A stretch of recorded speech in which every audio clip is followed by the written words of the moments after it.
välkommen till Tro och under som sänds från Mediemission International även denna söndagkväll. Vi är så glada över att du följer de här programmen och vi skulle i början på vårt program vilja säga så här att sprid informationen på sociala medier om våra program. Vi har många program som ligger på YouTube och vi har också startat ett Facebook-konto och ett Instagram-konto. Så du kan dela och multiplicera det här så tusentals och åter tusentals kan få ta del av de här programmen. De ligger också på kanal 10s playlista och sedan många år så har vi ett gott samarbete med kanal 10 Sverige. Mediemission International är ett effektivt missionsarbete som har utvecklats genom åren och vi har gjort det tillsammans med dig, du som har stått vid vår sida. Vi har nya missionsvänner som har kommit till de sista åren och vi har sådana som har varit trofasta i många år. Och tillsammans är nyckelordet, så får vi vara med och se hur vårt missionsarbete växer. Och vårt arbete sträcker sig från Ryssland ner till Mellanöstern, Indien och Centralamerika. Europa börjar öppna upp sig.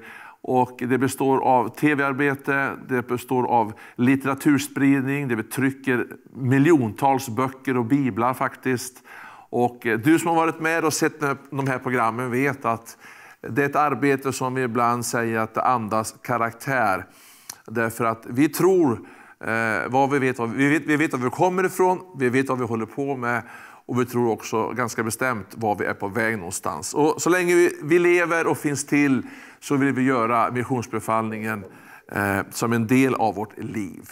I varje program så har vi ett speciellt tema och ikväll så har vi återigen Mellanöstern i fokus. I förra programmet så talade vi om den förföljda kyrkan. Vad våra vänner får betala ett mycket högt pris för att få följa Jesus och bli frälsta, få sina liv förvandlade. Och de är inte så intresserade av hur länge de får leva utan de vill säkerställa sin evighet tillsammans med Gud. Och det är det här som är evangeliet. Missionsbefallningen blir verklig och den blir väldigt tydlig när vi sträcker oss lite utanför den västerländska kanske konceptet att vara kristen. Så det har berört mitt hjärta och jag tror att det har berört ditt hjärta. And this night also I had the privilege to have Hanni Hannein and Kenneth Grönros in the studio from the headquarters in Finland. You are heartily welcome. And I just want to say that Hanni Hannein, you are the director for the Arabic department since many years. And Kenneth Grönros, you are very deeply involved in this mission work in Finland, but also here in Sweden. You are the member of the board here, so you're heartily welcome. And the last program, we talked about the persecution and the church in the Middle East, the region, all the nations. And we will continue to talk some about the Middle East in focus, because there is, you can say, a very hard time in one way, but in one way we can say that it's quite a sort of revival also. Kenneth, if you just want to connect first from the last program, we talked about this persecuted church because that's a reality. Yeah, really. And I think when I was young, we had a very strong prayer movement in many churches about the persecuted churches. People was very concerned about the situation in the communism area. But in some way now, when it is not about communism, people have been more, maybe not so aware, and maybe not so often people are lifting up this prayer request for this area. And I believe this biblical, the word of the Bible, I think is very important, and we believe in this house that this is is a part of the world that need the gospel again to be re-evangelized in some way. And we want to go in the footsteps of Apostle Paul and bring the gospel all around the Middle Mediterranean Sea and beyond. So, but when we speak about the Christian church in this area, it is not like the same everywhere. There are very different countries, and the situation also for the church is in some places very, very difficult. In other areas, we can see also a visible revival. Yes. And I know that Hani is an expert and is very deeply involved in this area. I think he can share some input from this part of the world, because it interests me. What is happening in Morocco and Libya and Syria now and Egypt and so on.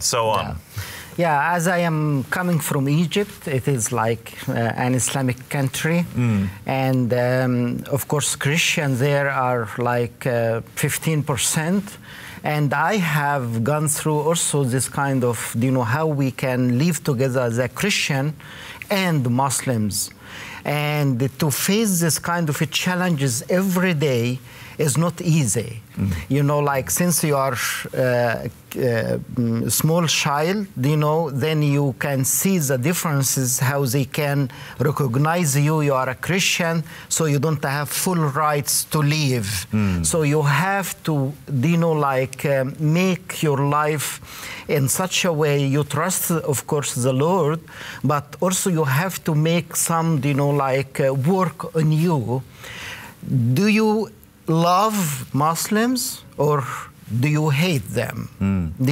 And this is the challenge. Sometimes you cannot really teach in theory way, so you have to practice every day when you wake up in the morning, and you can face these problems in daily life. When you go to school, you are like isolated, you are Christian, you are Muslims. So this kind of, a big test, to your life. Do I choose then to let the bitterness growing in my heart, or do I need to have extra love from the Lord to love Muslims?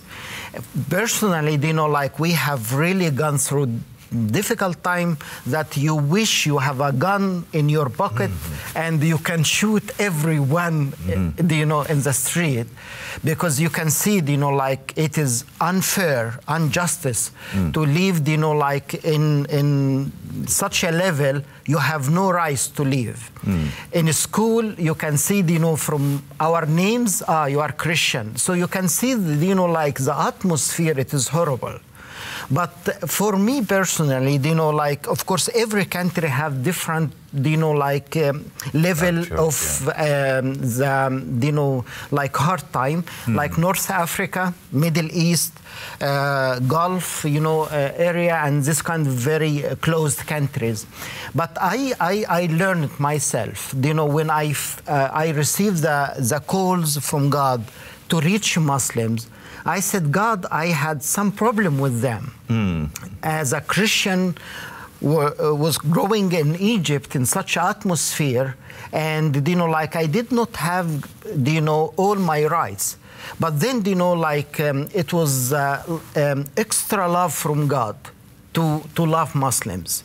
But this, it can make really a different way how we can think to reach people, even in West country, because here also we don't have everyone love you, as a Christian, even to raise some Christian concept in Western country, you can be mocked, you can be, like people, they said that you are old-fashioned, and so on. But our challenge is how we can spend our life on the earth to reach our people. And as Bible say, where is your heart? It is your treasure.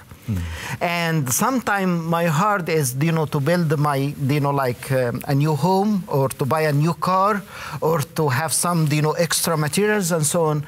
But when God is calling Christian, is to really have a very special cause to reach in this very short time. And I believe, the next few days or months or years, it will be a difference for the churches and how we can be prepared for this future.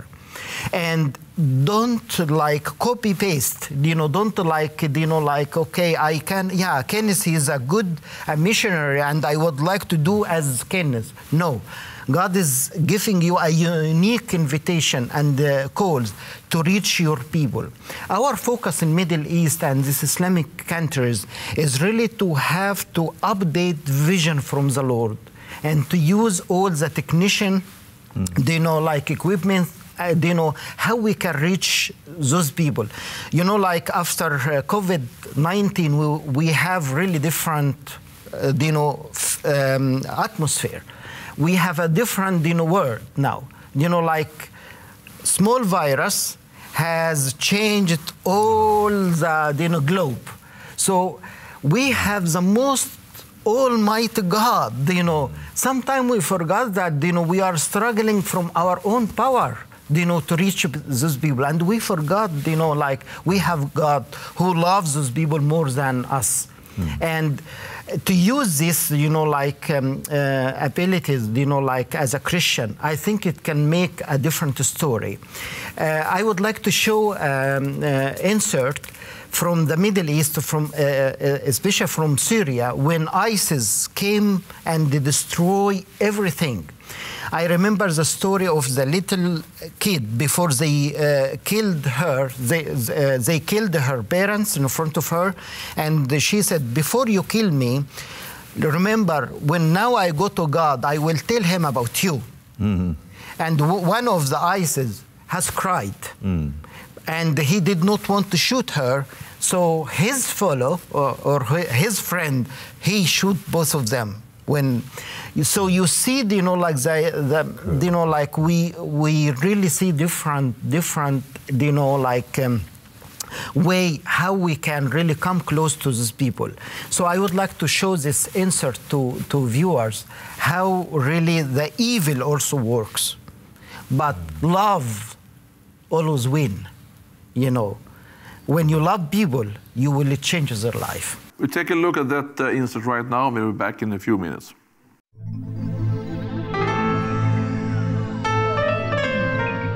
أنا شفت صاروخ يوم قام ينزل، جيت هيك الصبر هيك زدنا غزيفة وقام بي أخذنا لمطرح بعيد. تجي طيار يقع عليهم البيت. أحلى شجر بحياتي شفته العصافير والطيور والهاي لبست بيتي. هلا الطيور فتصوا من الجوع، ما في حدا بطعميهم، الشجر يبس ما في حدا بشربه. أنا أول شيء هيك مثل الحلم، أنا هلا متوقع شفتها هيك مثل الحلم. وارجع على بلدي وعلى المدرسة على رفاقي. بوني وأنا بحبهم كثير. Libanonin ja Syyrian välimaastossa Bekan laaksossa on kypsynyt ennennäkemätön pakolaismurhenäytelmä. Laaksosta kuuluu valitus.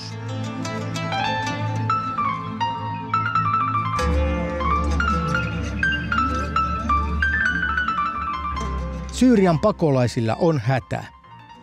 Libanonissa Bekan laaksossa sijaitsevalla pakolaisleirillä asuu arviolta 2 miljoonaa, pääosin Syyriasta sotaa painutta ihmistä. Talvi on alkanut väistyä Libanonin Bekan laaksosta. IRR-TV on toimittanut heille aiemmin muun muassa peittoja ja sukkia. Puutetta on edelleen peitoista, lasten vaatteista ja maitojauheista sekä erilaisista ruokatarvikkeista. Welcome back to the studio. Talking about the Middle East, talking about the different kind of nations we have in our mission work, and we heard Hani talking about the situation in these countries. And Kenneth, some years ago we did a city mission in Iraq, and that was in a very special city, I think. everybody knows about the city and the man who lived and was raised there. Yeah, Mosul. Yeah, Erbil. Erbil. Yes, yeah. It was a surprise for us to get an invitation from this northern Iraq, and I was not involved in that campaign. I think Hani will tell you more, but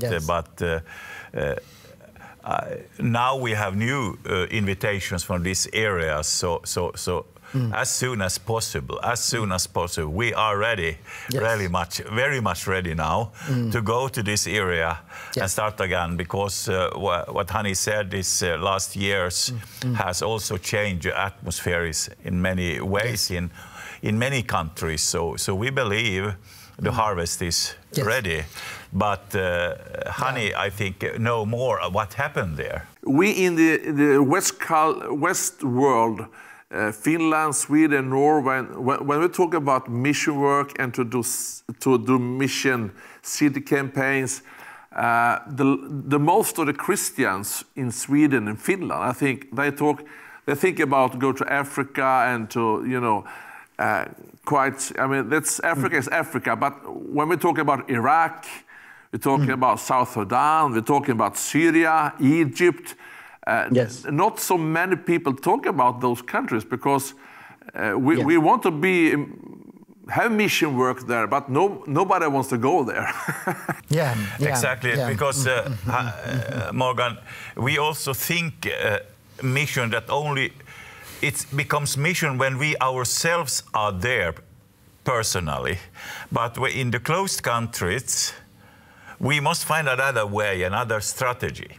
And that's why we use the media, and this is what you said, the focus in our mission to go through the closed doors and the closed borders, to bring people and connect to the small Christian communities we find everywhere in the world.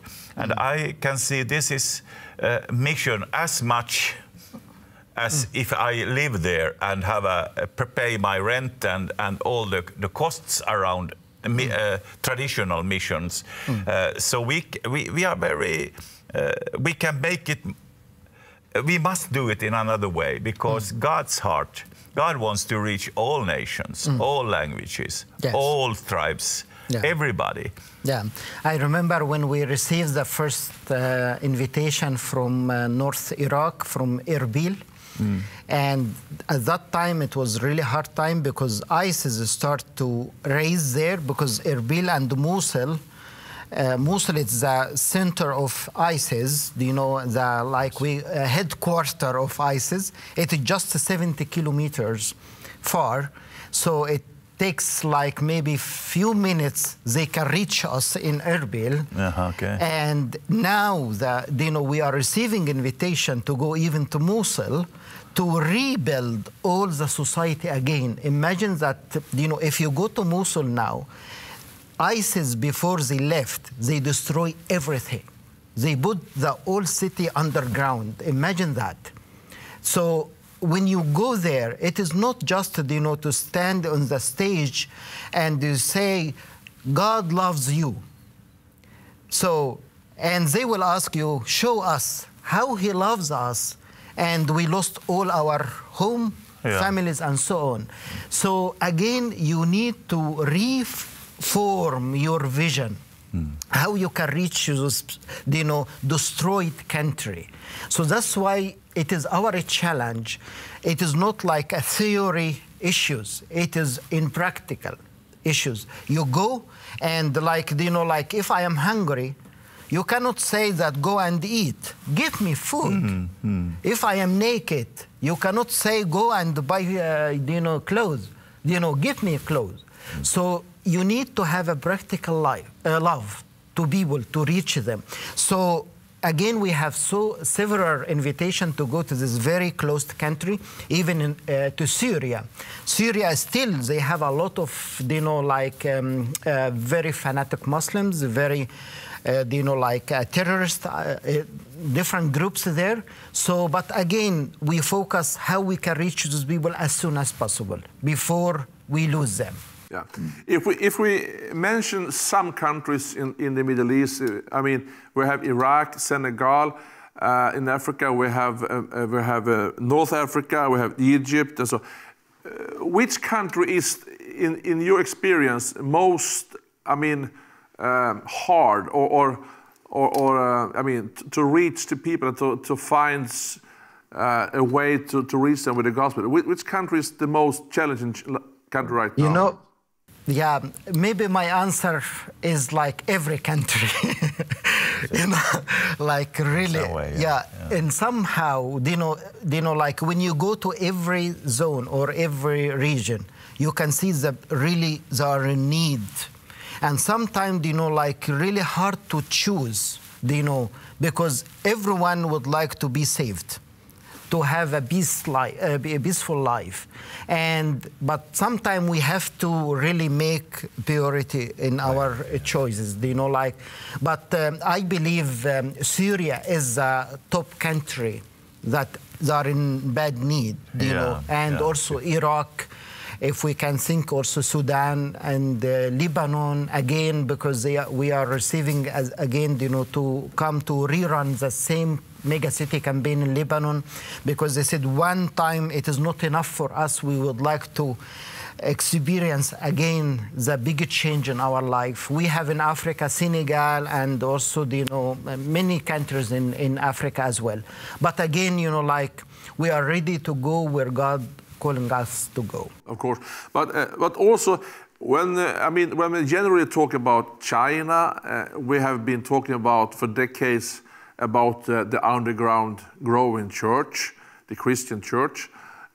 What can you say about, because there are Christians in those Muslim countries, of course, but not many. But do we have any numbers or information about if there is an underground church and if they are growing and the condition?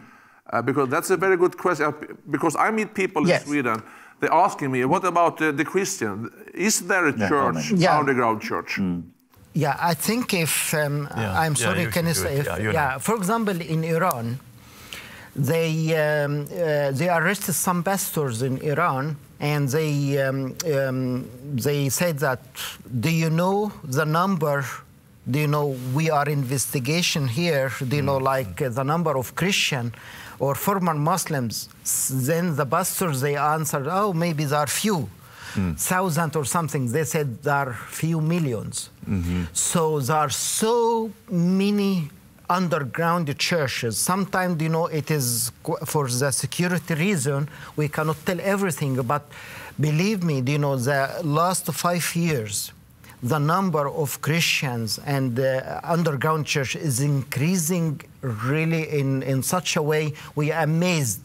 And why we amazed? Because, like sometimes, when Muslims come to Christ, they need really to be, in very special atmosphere to grow in faith. So our team and our friends and our partners, they are taking from one day to some years how they can contain these people, and disciple them, and so on. And that's why we are not worried about people they come to Christ. We are worried about how they can grow and they can face and meet these all the challenges in their society.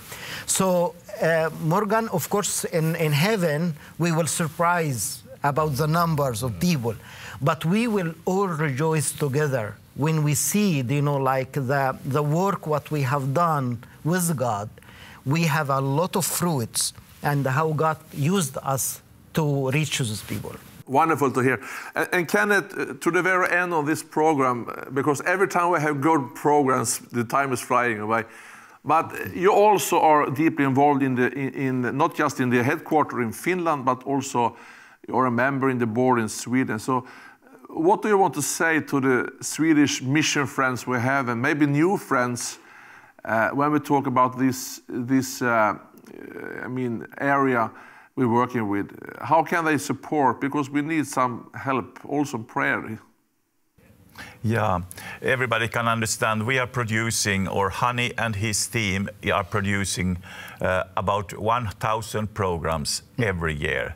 You can understand that needs a lot of resources.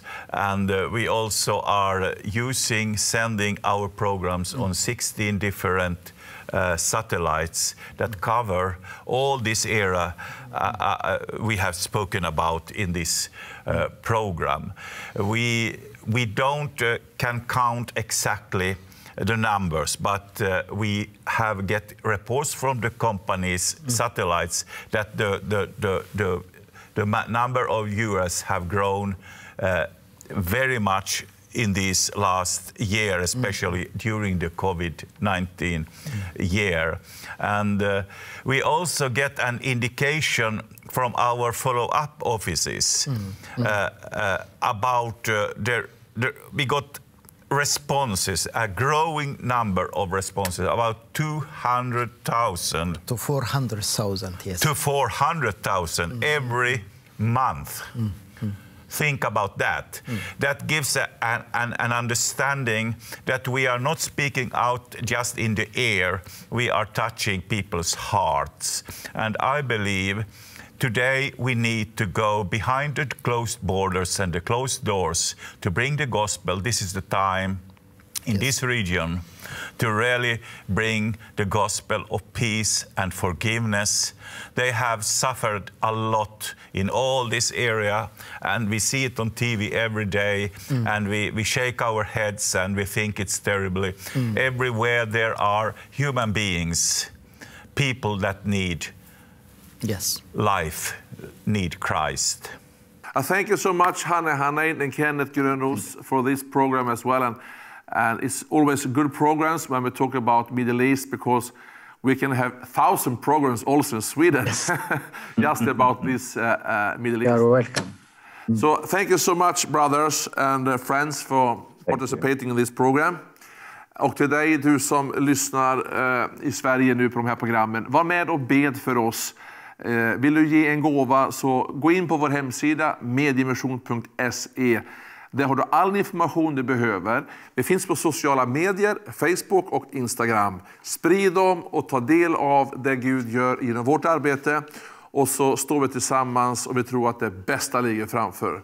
Så önskar dig det bästa vi kan ge dig från vårt arbete, och det är Guds välsignelse. Tack.